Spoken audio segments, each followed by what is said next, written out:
Alright guys, what's up? We want to touch on, I feel like a lot of people bash anything that they're not particularly doing themselves. True. And that could be types of diet, that could be types of exercise. From talking with Donovan, that could be types of martial arts. Hey, if you're not doing Krav Maga, you're not doing anything. Or if you're not doing Brazilian Jiu-Jitsu, you don't know anything. Right. And what we've found, I've talked to so many people, and you got people who count macros, you got people who do keto, you got people who fast, carnivores, vegans. Yep. And I personally don't think there's anything wrong with any of those, right? If it works for you. Correct. So what's your thoughts on that? Yeah, the fitness industry is a billion-dollar industry for a reason, because there's so many different variables that you can do and try, from the supplement industry to the different workouts to different accessories you can buy, the different things you can drink. And Supplements being a big one, right? Yeah, supplements is always going to be a big one. People are always going to be misconstrued on, the big thing people think about when it comes to the supplements is pre-workouts.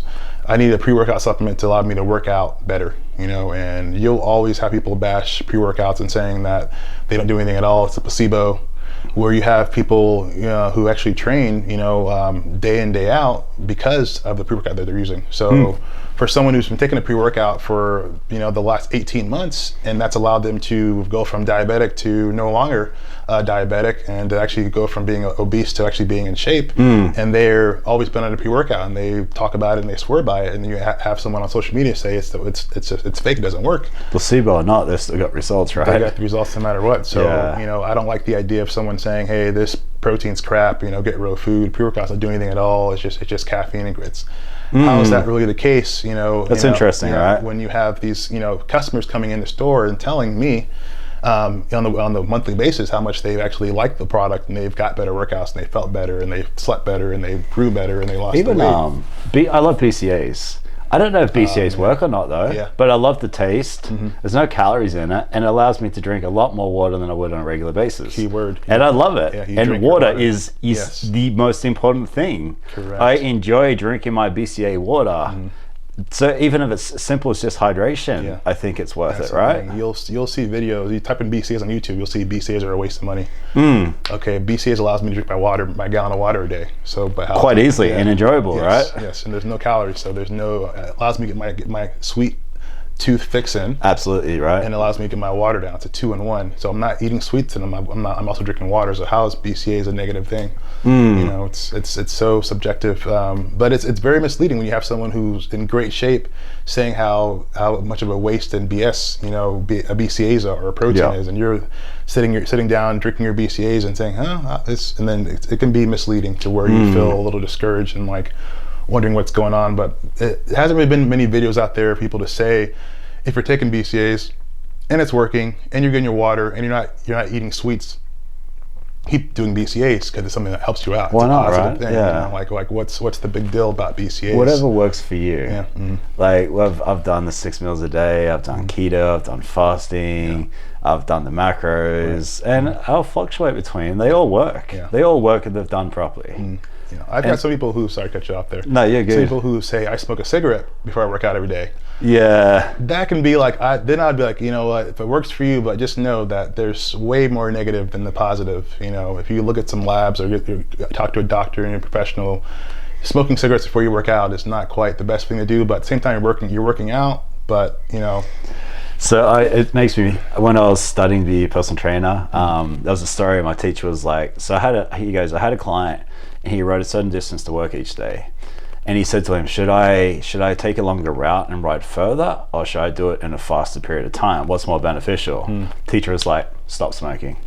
Don't worry about either one of them. Stop smoking. That's funny. Yeah. Which is so true, right? Exactly. I don't care what someone eats or what someone drinks or how much someone exercises. If you're smoking, that is the number one thing. And I'm not telling you don't smoke, because you've heard it a million times. You're an adult. Grow up. That's the thing. But stop smoking. It's like, I can see a better workout. I'm like, the nicotine. I'm like, there's other things you can do. there's a better way of doing it. Yeah, to experiment at least. Yeah, and like even the martial arts side, like I feel like anyone does any type of martial arts rips on someone else. Taekwondo's crap, or this or that. If you look at UFC, there's so many influences from so many different styles, and they all work if they're done properly. Totally true. And it's wrestlers were winning, and now jiu-jitsu guys, and then boxers and Muay Thai guys. It constantly evolves. Like So stop hating on other people. Stop trying to tear other people down, and just do you for you. If it works for you, do it for you. Correct. Yeah. What else do you want to add to that? Yeah, that you kind of pretty much summed it up for everything, I'd say. But the main thing about it is you have to really think about what you're taking and if it's working for you. A lot of us want to seek advice from others who we look up to or who we want to maybe like look like, we'll say, per se, and they may not be in our best interest. That's just kind of what it is. You know, a lot of it, like we know already, a lot of it's marketing. So if you're promoting a product that has no BCAAs and you don't like BCAAs, you're going to say BCAAs aren't good because you think so. You know, it doesn't actually factually mean that they're not actually good. We talk about this a lot. Do your own research, right? That's the key word too. Yeah. Being the biggest thing. A lot of times that's the case. When I met Cordell, he was into like intermittent fasting, and I listened. I didn't know much about it. I went home and I researched it, and I watched every video I possibly could. I read every book I could, and I learned about it to a point where I could teach it. And therefore now and I've tried it. Now you live it. Trying's another thing too, right? Yeah. Not just knowing it, but actually like, I've heard about this keto thing. I know it works for people, but let's put some experience in. Let's put some time in. Let's put some, what do they say? Some like time under the bar. Yeah. If you don't do keto, don't put it down. So true. If you've never tried it, don't put it down. So true. So many people, fasting is starving. Fasting is so bad for you. We're fed and fast our entire existence of human beings. Don't put something down unless you've ever tried it. That's facts, yeah. A lot of people have never tried keto, but they say it's the worst thing ever.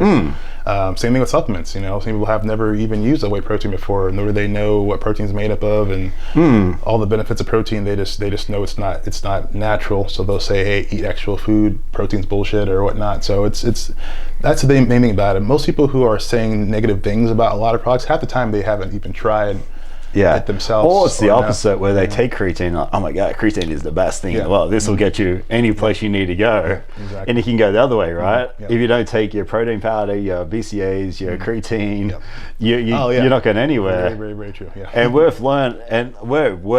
probably big people to talk about this is, if you're not walking the gym with your protein shake in your hand, you're not having that 10-minute protein shake on the way out. If you're not having that post meal within 1 hour window, you're not growing. You're going to lose muscle. If you're not having those 6 meals a day every 2.5 hours, all that stuff, man. And we fast for 24 hours all the time with zero food. Correct. I haven't eaten since 8 o'clock last night. I'm now 20 hours into fast. I was at the gym today. It doesn't matter. You're doing it wrong, man. Doing it wrong. But I wouldn't have known that unless I did it for myself. Right. And you could tell me all you wanted, but I had to go through that. I had to take that journey myself. Correct. Yeah. So stop hating on everybody. Just do you for you. Do your own research. Critically think. Still listen, but don't accept someone's word for fact. That's a good way to put it. Yeah, for a fact. Yeah, facts for you, but maybe there's another. We always say that, right? Maybe there's another way. And you know what? There always is another way. And the older we get, the more we try things, the more we learn, the more we realize there's a million different ways to get to the same goal. Precisely. Yeah. Exactly. So guys, thanks for watching.